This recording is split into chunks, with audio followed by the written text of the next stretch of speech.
Hey, where are you going? Why is everybody leaving Sarasota? Today we'll explore the things that have some people fed up with Sarasota and why they're heading elsewhere. Will there be a mass exodus? Or is this just a reactionary blip after years of heavy growth now that Sarasota is on the national radar? Am I leaving?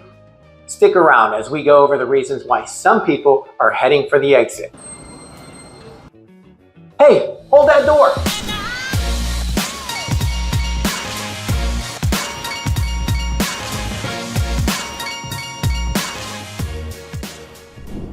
Look, you already know that Sarasota is well known for its attractive beaches and lifestyle, but that appeal often comes with higher housing prices, which means a higher cost of living. Increasing rent and property prices have just pushed residents to more affordable areas, whether that's out of this region or out of state. The pandemic really drove prices higher, as we had buyers coming from all around the country trying to escape their own states, and we'll talk about that in a moment. So the average median price of a single-family home here in Sarasota has risen about 30% post-pandemic. And the average renter may need to make close to $35 an hour to live anywhere in Sarasota proper. So while some love the appreciation that they've gotten in Sarasota for the past 50, 60 years, to others it's simply just priced them out of the area. Being a top retirement destination, many people move here for that great retirement lifestyle. They make new friends, they have a blast, and they stay for years. But as aging happens, sometimes they encounter health issues. Friends die off, or they simply miss loved ones up north. Then they relocate again to be closer to family, maybe for cheaper health care or lower cost of living. So what if you're like many of the younger people who are attracted to Sarasota? Where are they living and where are they working? Now, although tourism, healthcare, and education, they're major industries here locally, but job opportunities are often service-based. Professionals may find better employment or career growth or career prospects elsewhere in the country.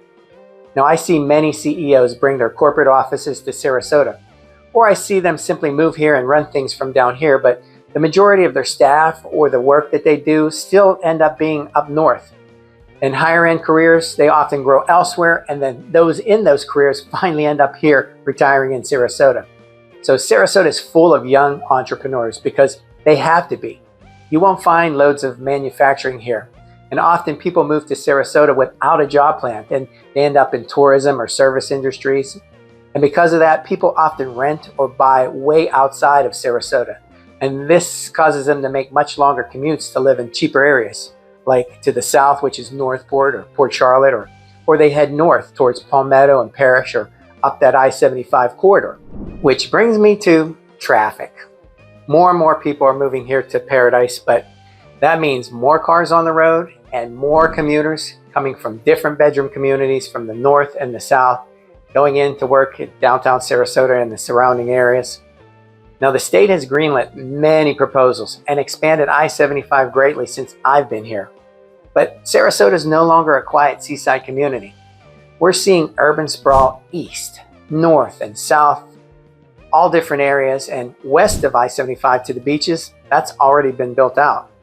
Now, during season, afternoon traffic can be like gridlock, with too many people using the major roads, and I-75 has been like a local road, which has led them to recently add a fourth lane that starts at each exit and ends at the following exit, allowing the through traffic to take the other three lanes, while the local traffic gets on and off. It works, in theory anyway. Now, locally, they've passed a 1-cent tax, and they've done that for the past few decades to help out amenities such as schools, parks, and roads, but they're always in constant catch-up mode with roads and repairs. They're never going to catch up, but over the course of my 30 years, the worst is the north-south alternate routes, especially east of I-75. They've been very slow to come to fruition, and some of it is on the horizon, but a lot of people have just given up due to the congestions. And this has been compounded by the enormous amount of new home communities that are being built out east. Are they paying their fair share? Are the developers doing that? That's a topic we'll tackle on another day. Now, neighboring Manatee County, which many people think of as Bradenton, especially Lakewood Ranch, has been really aggressive, more aggressive in their north-south corridors, driven by that constant growth of Lakewood Ranch and the other communities out east. Now, Lakewood Ranch is a forward-minded thinking master plan community, and the whole entire development group, they have really heavily invested in their long-term planning, doing it in different stages. I really like some of the things they've done. Now, one more thing about traffic. If you don't like roundabouts, probably shouldn't come here. Now, personally, I love them. They allow traffic to flow continuously, but unfortunately, many people don't know how to use them. But it's really simple. Just slow down and merge. And if someone's in the circle, they have the right of way. If no one's in the circle, don't stop. Go into it slowly and get out when you need to. And if you love the beach, go early or go late. Bring plenty of patience. Now, the one-of-a-kind white sand of Siesta Key is well worth it. But if the big public beaches aren't your thing, just reach out to me and I'll help you find some of the lesser-known beach accesses. So, if you've been Googling the pros and cons of Sarasota and thinking about moving here, whether that's next month or next year, be sure to click on the link below or scan the QR code right here and let's have a quick chat. No pressure, just a conversation with someone who's been in the area for over 30 years. Now let's talk about everyone's favorite or maybe least favorite subject, the weather. It's no surprise that Sarasota is extremely hot in the summer, and it's definitely humid.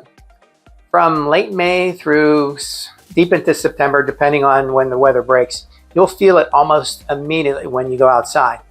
Now, the beach breezes are nice, but our climate relies on the wonders of air conditioning, which is everywhere. I simply say it's our reverse winter. If you can stand these months, you'll love the rest of the year. It really comes down to a choice of what do you hate more? Do you hate being hot or do you hate being cold? Take your pick. Some come down and they decide that they simply can't handle the heat of the summer and they leave the state. Others, they just skip the summers and come back during the fall. Now, let's talk about the extreme weather. And up until last year, Sarasota had never really been hit head-on by a hurricane. But all that changed last year, and that got a lot of people moving inland or out of the state altogether. Now, Sarasota's proximity to the Gulf means heightened exposure to hurricanes, flooding, and other climate-related risks. And this, along with the potential increase in insurance costs, that motivates many to just bail on Sarasota. Long-term insurance solutions are arriving very slowly, and it's safe to say that higher insurance costs are probably here to stay. It will always be a trade-off to living in a beautiful yet weather-prone area. And some take that no state tax as another trade-off between rising rates and insurance. But if you've ever lived directly on the water and you've been wiped out, you better have deep pockets or a deep love for this beautiful area. Now, you certainly can prepare, and you can be better equipped depending on where you choose to live and what kind of home you like to live in. I live inland, and I never evacuated during a storm, not a single one in over 30 years, because I specifically chose a neighborhood that I felt I'd never need to. Instead, I hunkered down during a severe storm. I have storm protection, and I have a whole video dedicated just on how to prepare for a hurricane, where I share with you all kinds of tips to shelter and protect your home. And I share one secret that I never really hear anyone talk about. So be sure and subscribe and tap that notification button to get the latest info on innovations to protect your home if you decide to move to this area.